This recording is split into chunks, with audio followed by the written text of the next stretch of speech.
welcome back to my cave. I'm Mr. Bear Woodcraft, and tonight I'm going to turn a lidded box.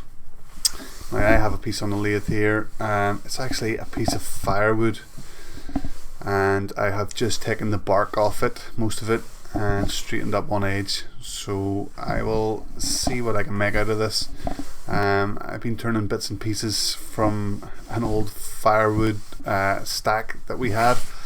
So without further ado, we'll get to the lathe and see how it turns out.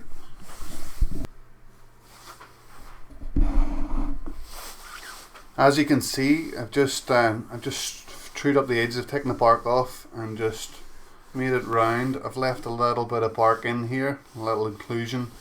We'll see if that stays or not. We'll see how it goes.